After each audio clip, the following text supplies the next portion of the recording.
Hi friends, welcome to Salem Padma சமையல். இன்னைக்கு நம்ம என்ன பார்க்க போகிறோன்னா, ஒரு ஹெல்த்தியான பிரேக்ஃபாஸ்ட்டு பார்த்தீங்கன்னா பீட்ரூட் பூரியும் அதுக்கு பார்த்தீங்கன்னா தொட்டுக்கிறதுக்கு ஆனியன் மசாலாவும் செய்ய போகிறோம். வாங்க போய் பார்க்கலாம்.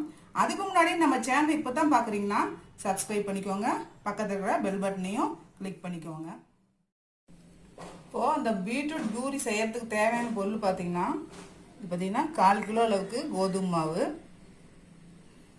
ஒரு பெரிய சைஸ் பீட்ரூட்டு இந்த மாதிரி கட் பண்ணி வச்சுருக்கேன், கொஞ்சமாக ஓமம், ஒரு 1/2 டீஸ்பூன் அளவுக்கு உப்பு, 1 டீஸ்பூன் அளவுக்கு எண்ணெய்.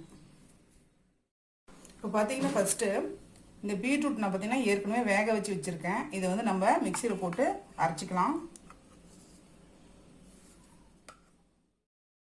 இப்போ பாருங்கள், நான் ஒரு பவுல் எடுத்து வச்சுருக்கேன். அதில் ஃபஸ்ட்டு நம்ம இந்த கோதுமை மாவு போட்டுக்கலாம்,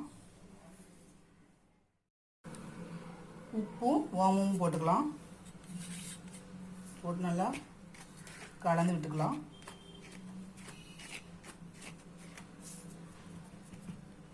இந்த வேக வச்ச இந்த பீட்ரூட்டை போட்டுக்கலாம்.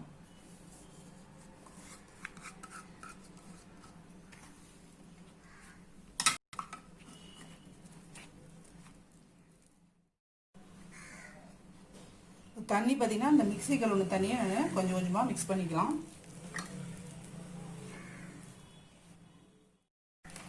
பாருங்கள், இந்த அளவுக்கு மாவு பிசைஞ்சாச்சு. இப்போ இதுக்கு மேலே நம்ம எண்ணெய், 1 ஸ்பூன் அளவுக்கு எண்ணெய்,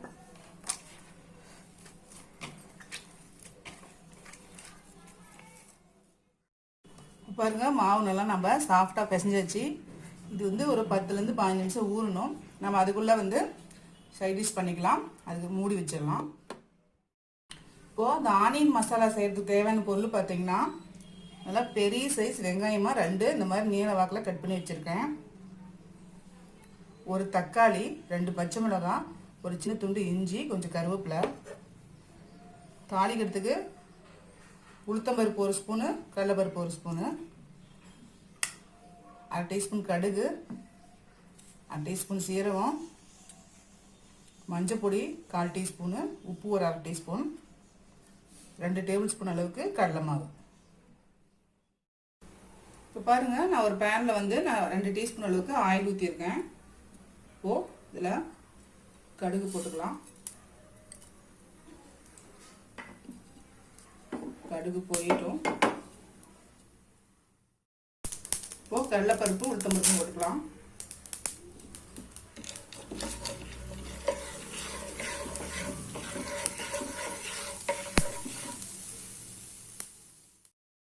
சீரகம் போட்டுக்கலாம்.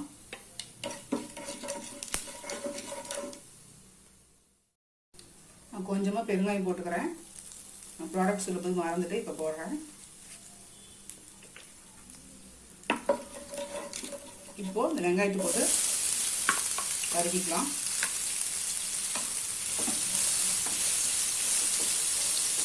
வெங்காயம் வதங்கிறதுக்கு கொஞ்சமாக உப்பு போட்டுக்கிறேன். அப்போ நல்லா வதங்கிக்கும். இப்போ வெங்காயம் வதங்கிடுச்சு.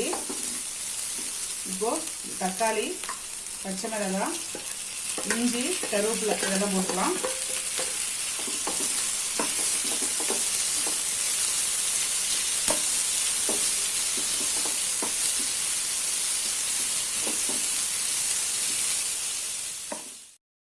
இப்போது தக்காளி வெங்காயம் எல்லாம் பாருங்கள் நல்லா வதங்கிடுச்சு. இப்போ நான் மஞ்சள் பொடியும் உப்பும் போட்டுக்கிறேன்.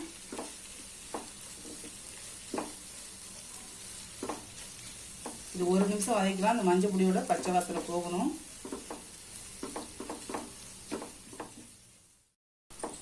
இப்போது இந்த கடலை மாவு பாருங்கள், நான் தண்ணி ஊற்றி கரைச்சி வச்சுருக்கேன். இப்போ இதில் ஊற்றிக்கலாம்.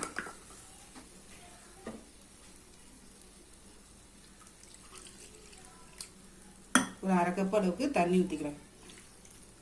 ஏன்னா இந்த கடலை மாவு வேகணும், இல்லைன்னா ஒரு மாதிரி ஸ்மெல் அடிக்கும்.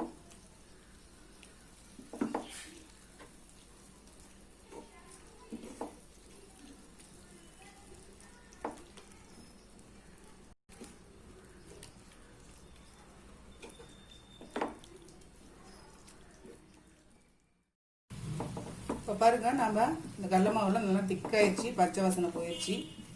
இப்போ இந்த அளவுக்கு இருந்தால் நமக்கு கரெக்டாக இருக்கும். இப்போது நம்ம இந்த onion masala ready. Stove off பண்ணிடலாம். பாருங்கள், பூரி தேய்ச்சிக்கலாம். ஒரு சின்ன சைஸ் பால் மாதிரி எடுத்துக்கலாம். எடுத்துகிட்டு இந்த மாதிரி எண்ணெயில் தொட்டுக்கலாம். எப்பயுமே பூரி சுடும்போது இந்த மாதிரி எண்ணெயில் தொட்டுட்டு நம்ம பொரிக்கும் போது எண்ணெய் வந்து வேஸ்ட் ஆகாமல் இருக்கும். மாவு போட்டோம்னா மாவு பார்த்திங்கன்னா அந்த எண்ணெயில் உளுந்துடும். நம்ம தேய்ச்சிக்கலாம்.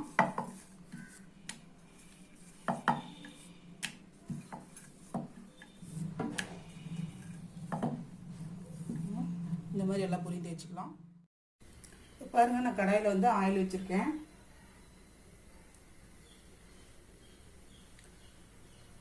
கொஞ்சமாக போட்டு பார்ப்போம். இப்போ ஆயில் ஹீட் ஆகிடுச்சு. இப்போ பூரி போட்டுக்கலாம்.